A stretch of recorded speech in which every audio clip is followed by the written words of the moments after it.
Bonjour Claude, Bonjour. merci de votre venue à ce 28e Salon du Livre. Est-ce que c'est le premier? Pour moi, c'est le premier, ouais, tout à fait. Jusqu'à présent, j'ignorais Hermion. Maintenant, j'arrive à placer Hermion sur la carte mondiale. D'accord. C'est pas mal. Oui, moi je trouve quand même c'est quelque chose, c'est un plus quoi, pour notre vallée de la Maurienne, hein. Qu'est-ce que vous en pensez de ce salon, à première vue? Alors, c'est plutôt sympathique, c'est convivial parce voilà, il y a des lecteurs qui passent ou des gens qui sont intéressés par un titre et ça engage une conversation. Je pense que c'est des salons qui ont toute leur raison d'être pour les auteurs parce qu'on ne sait pas toujours qui nous lit en fait. Et puis là, on a l'occasion de voir en chair et en os quelques-uns de nos lecteurs ou lectrices. Donc, c'est plutôt sympa, je pense. Ouais.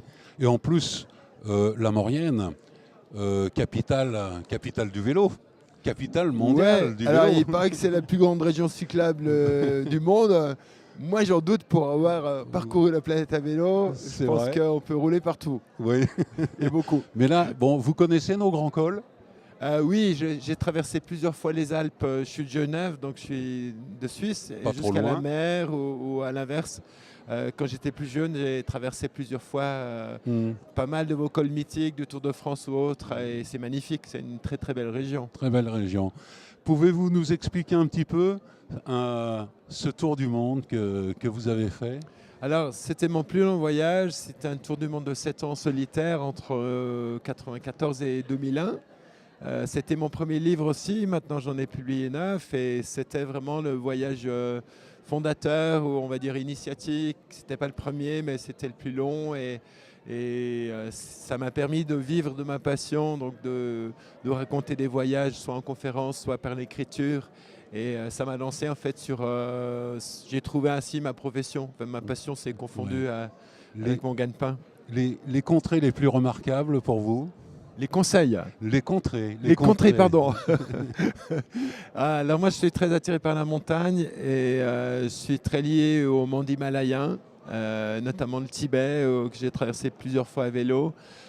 J'aime beaucoup aussi l'Asie centrale et puis le sous-continent indien. C'est un peu mes régions de prédilection. Mais tout ce qui est montagneux m'attire. Et la Maurienne aussi. Ah, parfait, merci. Comment vous êtes venu à vous, disons, à vous pencher sur les femmes avec le vélo, la liberté? Sur les femmes ou sur le vélo? Non, non. Allez, on va dire, disons, le monde féminin, disons, Oui. cycliste. Alors, Voilà. je suis un passionné de bicyclette et donc je me suis intéressé beaucoup à l'histoire du vélo, aux grandes figures, aux inventions, etc. Aussi un peu moins à la compétition parce que je suis plus du monde du voyage, donc c'est plutôt aux Voilà, antipodes. oui, Et puis j'ai découvert que la bicyclette avait joué un rôle fondamental dans l'émancipation des femmes dans tout à l'histoire. fait.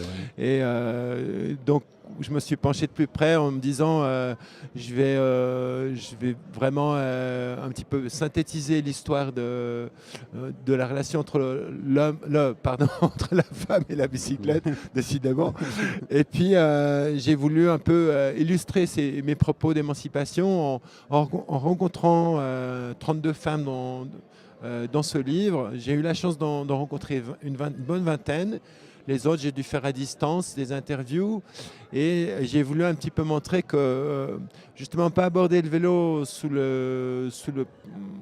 l'angle de la compétition, mais plutôt sous la passion. Et alors donc j'ai par exemple et des femmes de tout âge, de toutes origines, de toute profession. J'ai une écrivaine, une cinéaste,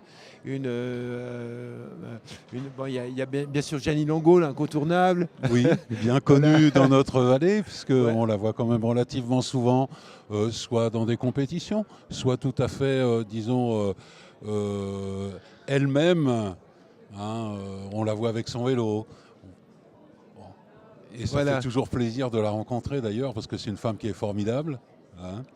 Donc je suppose que vous, ces femmes les plus frappantes dans le sport du cyclisme, pour vous, c'est qui? Alors, moi, j'ai choisi plutôt des. Enfin, j'ai pas choisi des sportifs. Bon, il y a Gianni Longo parce qu'il la fallait dans le livre, vraiment.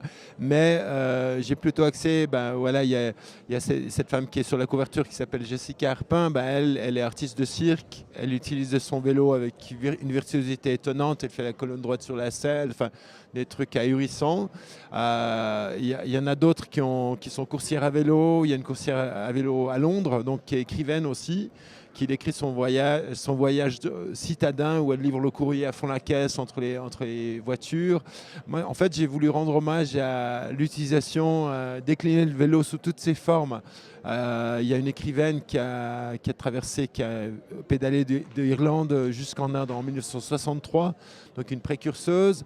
J'ai aussi rendu hommage à 4 pionnières qui sont aujourd'hui mortes, dont Annie Londonderry qui en 1894 a effectué le premier tour du monde à bicyclette. Oui. Donc j'ai trouvé qu'il y avait vraiment des figures incroyables, des femmes qui avaient fait des choses très très belles à vélo, dont on ne parlait pas beaucoup finalement, ou peu connues dans le monde francophone, mais peut-être dans le monde anglophone, etc. Oui. Donc j'ai voulu vraiment rendre hommage aux femmes qui ont réalisé des choses à travers le vélo. Et pour quelques-unes d'entre elles, même la bicyclette leur a sauvé la vie, littéralement. Et dites-moi, quelles sont leurs grandes qualités à ces dames ? Alors, on peut parler par exemple de Shannon Galpin, qui est américaine, qui a été violentée alors qu'elle s'est préparée à une école de danse, à devenir danseuse. Et puis sa sœur a été violentée 10 ans après, et suite à ça, elle a développé une résilience incroyable, elle a rebondi et elle a soutenu l'équipe de cyclisme féminine afghane. Donc elle se rend fréquemment en Afghanistan, dans les prisons également pour femmes. Donc moi je pense que c'est la résilience qui m'a vraiment touché au cœur, de voir que des femmes qui ont justement subi des violences innommables ont réussi à vraiment, de leur expérience, donner du courage, des idées, de l'enthousiasme à d'autres femmes qui sont dans le même cas, ou aux femmes en général. Ok. Votre prochain ouvrage, déjà en tête. Ça c'est l'avant-dernier en fait. Déjà écrit. Alors, le dernier, j'ai écrit un ouvrage de philosophie qui s'appelle Zen ou l'art de pédaler, qui résume un petit peu 16 ans de voyage, mais sous une forme assez ludique, avec beaucoup de jeux de mots, qui est de la philosophie. Et puis maintenant, je pense que soit ce sera un récit de voyage à nouveau, parce que c'est un peu ma spécialité. En fait, j'ai écrit surtout des récits de voyages vécus. Soit ça sera à nouveau un voyage et un récit, soit alors je vais me lancer sur quelque chose d'autobiographique, mélangé à quelque chose de... J'ose pas le dire, mais j'aimerais bien me lancer dans la fiction, dans le roman, mais ça m'effraie beaucoup. Ça m'effraie moins d'aller refaire un tour à vélo. Pour vous, le grand rêve, ça serait quoi ? Le grand rêve en termes d'écriture ou de voyage Chacun a un grand rêve. Alors, le plus grand rêve de ma vie, c'était d'effectuer un tour du monde à vélo que j'ai réalisé. Mais c'est vrai que j'ai un rêve, ça serait de créer un jour un centre culturel autour du vélo, avec un centre d'hébergement, avec un centre d'animation, de gens qui viennent raconter leur voyage, etc. Alors, je ne sais pas si je serai encore sur cette planète, s'il existe de mon vivant ou pas, mais ça reste un rêve en tout cas. Sachez qu'en Maurienne, on a beaucoup de place pour ce genre. D'accord, ok. Bon, ça va rester dans ma tête quelque part. Là. Écoutez, Claude, je vous remercie. Merci à vous. Merci d'avoir participé à ce Salon du Livre, et en espérant vous revoir l'année prochaine. Alors, avec grand plaisir. Merci beaucoup. Aussi avec plaisir. Merci. Merci à vous, Claude.